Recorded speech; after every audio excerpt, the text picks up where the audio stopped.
Le problème avec les reptiles. Bonjour. Merci d'être ici avec moi une fois de plus. J'espère que vous allez très bien aujourd'hui. C'est Marie, bienvenue sur ma chaîne.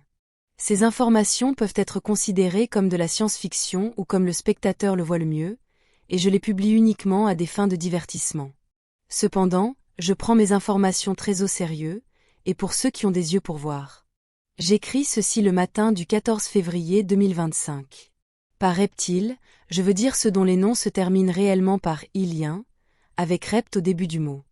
Je sais que de nombreuses personnes sur YouTube en parlent en mentionnant librement leur nom, donc je ne sais pas si je peux en faire de même ou non. Le problème avec moi est que je sais que je suis étroitement surveillée par des forces externes plus grandes que les gouvernements de la Terre en raison de qui je suis. Et je veux aussi faire une expérience pour voir si je peux tromper l'intelligence artificielle qui place un lien Wikipédia dans les vidéos pour imposer le point de vue officiel. Je suppose que nous verrons. Donc veuillez garder à l'esprit que chaque fois que j'utilise le mot reptile, je fais référence au type qui se termine en ilien. Au fil des ans, surtout après l'avènement d'Internet, beaucoup de choses ont été dites sur les hommes lézards sur Terre. Le concept est présent dans presque toutes les cultures de la Terre, de l'Antiquité à nos jours. Il existe des preuves circonstancielles de leur existence partout sous forme de statues, figurines, peintures murales et ainsi de suite, ainsi que d'innombrables sagas, légendes, textes et témoignages oculaires. Ces dernières années, le concept a été fortement poussé par David Icke, que je respecte profondément et qui a subi des abus incroyables pour avoir déclaré que les reptiles dirigent réellement le monde, et sont la véritable identité derrière les monarques de la Terre, les politiciens, les acteurs célèbres et à peu près n'importe qui d'autre qui pourrait occuper une position décente de pouvoir. Tout ce que David Icke et d'autres personnes qui le soutiennent essentiellement, au moins partiellement, comme Jordan Maxwell, ont dit sur ce sujet est bien trop long à résumer dans cette vidéo. Mais ce que j'aimerais mentionner, c'est que ce qu'ils affirment n'est pas seulement logique, mais aussi très crédible une fois que vous êtes suffisamment conscient et informé de ces sujets, car si vous ne l'êtes pas, tout ce que Icke et Maxwell affirment semblera être de la science-fiction tirée par les cheveux créés après un trip à l'acide. Et c'est précisément ainsi que la plupart des gens matriciels interprètent le concept des reptiles dirigeant la Terre en dessous de la table. Passons à des informations plus détaillées. Il est dit et connu que les reptiles vivent sous terre dans des espaces creux, profonds dans la croûte terrestre, et ces espaces peuvent être artificiels, partiellement artificiels ou avoir une origine naturelle. Il est dit que leur structure sociale est divisée en 7 niveaux, où les plus bas sont assez opprimés, et les plus élevés sont considérés comme la royauté et les représentants vivants de leur divinité reptilienne, les alphas draconiens, les dragons de l'espace. Cette structure sociale en 7 niveaux se retrouve représentée dans plusieurs statues, principalement trouvées en Inde, où elles sont représentées comme un serpent à 7 têtes. Comme il est dit sur Terre, ces êtres reptiliens sont divisés en 3 principales sous-espèces. Les verts, qui sont les plus bas dans la hiérarchie sociale, puis les rouges qui remplissent essentiellement les rôles militaires et policiers, et enfin les blancs qui sont de la royauté et qui dirigent tous ceux en dessous d'eux. Ensuite, nous avons d'innombrables témoignages de personnes ayant rencontré de tels êtres, lors de randonnées en montagne, dans les parcs nationaux, et lors de l'exploration de grottes et autres espaces souterrains. Il y a également d'innombrables témoignages de personnes ayant vu des célébrités et des membres de la royauté sur Terre se transformer en lézards. Je dois également mentionner les textes et tablettes anciennes qui soutiennent l'existence des êtres reptiliens, et ces textes vont jusqu'à affirmer que ces reptiles ont créé l'humanité, et vous savez que je ne pourrais pas être plus en désaccord avec cette déclaration manipulatrice égocentrique, car les humains prospèrent dans toute la galaxie, voire au-delà. Donc, avec toutes ces preuves, je n'aurai pas le droit de douter de bon nombre de ces informations, mais beaucoup de choses ne concordent tout simplement pas d'où je me tiens. Tout d'abord, du point de vue et des informations dont je dispose en tant que reine de Tegeta, je ne vois pas ces êtres reptiliens nulle part où on s'attendrait à les trouver. Par exemple, la Fédération galactique locale n'a pas de siège pour eux dans leur conseil, et ils ne les mentionnent jamais quand ils le devraient, s'ils étaient des figures dominantes sur Terre. Lorsque je parle de la Fédération galactique et de toute la complexité de l'exopolitique qui l'entoure, je ne mentionne jamais les êtres reptiliens, et ce n'est pas parce que je les supprime ou les omets pour un but spécifique. Je ne parle simplement pas des reptiles car je n'ai rien de nouveau à dire à leur sujet, sauf pour ce dernier fait exact que je mentionne maintenant.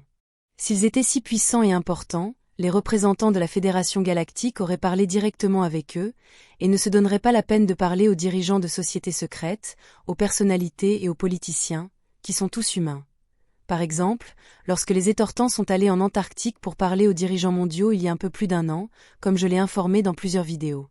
Certains pourraient dire que les reptiles se cachent derrière ces personnes qui ne sont en apparence que des humains, car les reptiles ont une sorte de capacité ou qualité de métamorphose.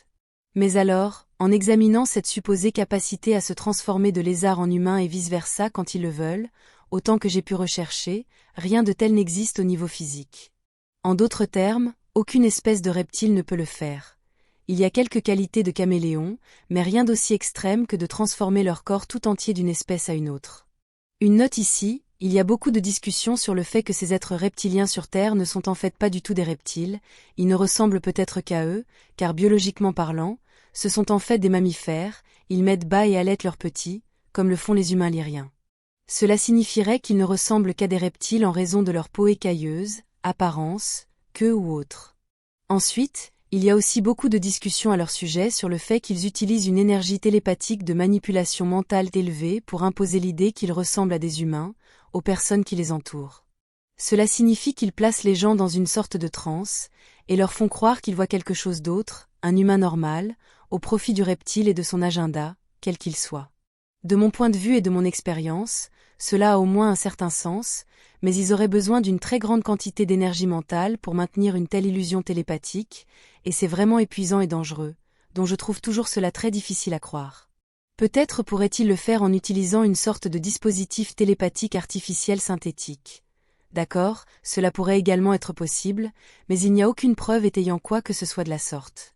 Même si les espèces de reptiles existent partout dans la galaxie, et de mon point de vue en tant que reine de Tegeta, pour ce que cela vaut, je devrais en savoir beaucoup sur les reptiles et comment ils dominent et dictent les choses sur Terre.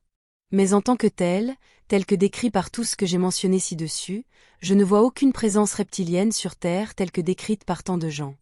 Mais alors, depuis l'orbite, il est logiquement très difficile pour moi de voir les gens qui vivent profondément sous Terre. Cependant, ayant dit cela, il y a un autre aspect à leur présence, et c'est également mentionné par de nombreuses personnes, par exemple par David Icke et Jordan Maxwell, mais pas seulement. Toute l'énergie derrière les archons, djinns, esprits maléfiques, travaillant contre l'humanité du côté de l'astral, est une énergie reptilienne, ou une énergie semblable à celle des reptiles. C'est là que j'ai décidé de déranger mes amis Urma omnivoyants, qui en sauraient plus sur ce sujet. J'hésitais à les déranger pour leur poser cette question, car chaque fois que je leur passe un coup de fil, que ce soit Harry ou Rour, je les trouve toujours en train de dormir, de manger, ou de se battre dans l'un de leurs sports de contact super agressifs. Donc ce matin, juste avant d'écrire ces mots, je leur ai passé un coup de fil, et Harry a répondu, et comme prévu il dormait, j'étais désolée de le déranger. Je lui ai demandé quelle était l'opinion des Urma sur les reptiliens sur Terre, et voici ce que j'ai appris. Du point de vue du monde physique, tel qu'il est compris par les humains lyriens, et avec leurs limites, les reptiles n'existent pas en tant que tels, pas avec ce qui définit le monde matériel tel que les humains le comprennent. Il y a une forte présence reptilienne sur Terre, et elle influence fortement la société là-bas, mais tout cela, y compris sa culture et sa société, se trouve dans ce que les humains lyriens classeraient comme l'astral. C'est pourquoi ils doivent utiliser un portail organique, un corps humain vide ou susceptible de travailler à travers lui et être capable d'être dans le monde des vivants. Comme il n'y a pas de limite dure et définie à l'astral, lorsque la vibration d'une personne ou d'une créature est modifiée, elle peut devenir compatible avec ce qui serait classé comme un autre royaume existentiel, cela signifie qu'il peut y avoir un passage de l'astral, une matérialisation d'une créature astrale dans le soi-disant monde matériel.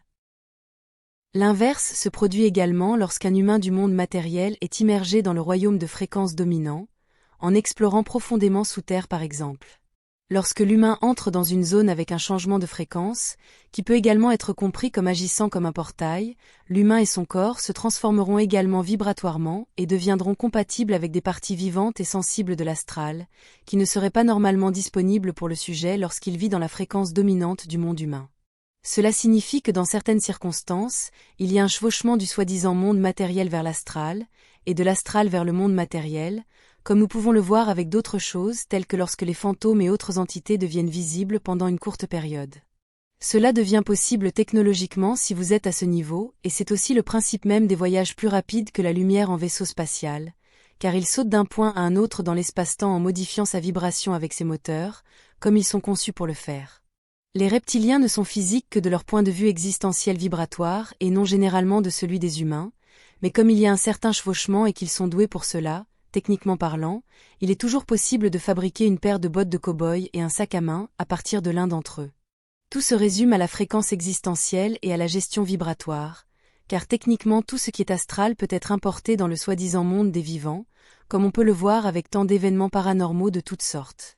En revenant aux reptiles sur Terre, ce sont des créatures et entités astrales qui sont très douées pour se manifester dans le monde des vivants, utilisant principalement des portails organiques pratiques, des personnes sensibles à des endroits clés de la structure sociale humaine. Il s'agit d'un événement de possession forcée ou consentie, où l'énergie et l'entité reptilienne travaillent à travers des corps humains pour pouvoir accéder à un autre royaume. Et cela est également lié à ce que d'autres personnes et certaines religions considèrent comme un événement démonologique. Ils sont très dangereux, mais beaucoup de gens semblent y être immunisés, en particulier les graines d'étoiles conscientes à haute vibration.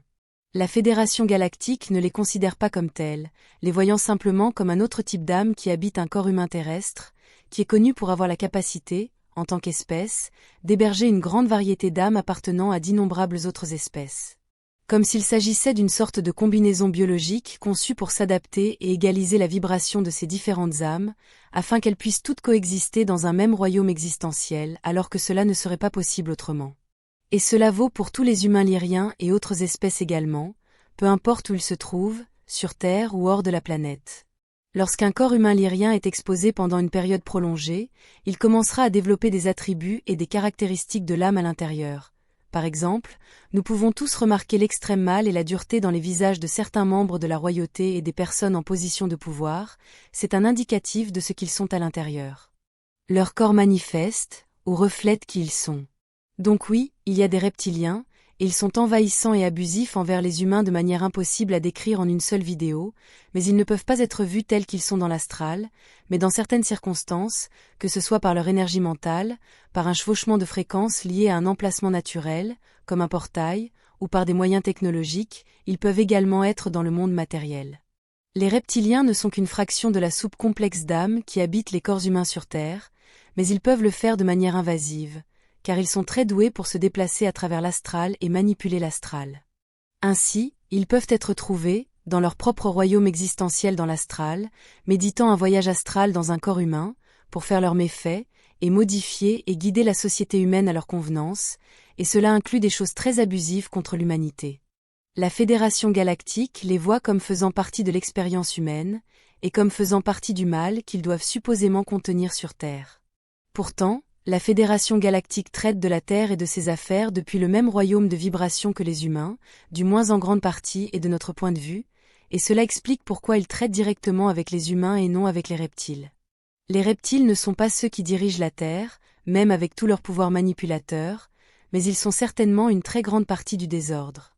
En ce qui concerne leur capacité à changer de forme, les Urma disent qu'ils ne peuvent le faire que de manière très limitée, mais c'est juste une illusion induite télépathiquement, faisant partie de leur sac de manipulation et rien de plus. Les Urma les ont rencontrés dans l'astral, mais ils ne font pas le poids face aux chats, donc l'interaction ou tout type de combat est très limitée. Ce sera tout pour aujourd'hui. Comme toujours, merci d'avoir regardé ma vidéo, d'avoir liké, partagé, et de vous être abonné pour davantage. Cela aide beaucoup cette chaîne à grandir. Et j'espère vous voir ici la prochaine fois. Avec beaucoup d'amour et d'appréciation, votre amie, Marie.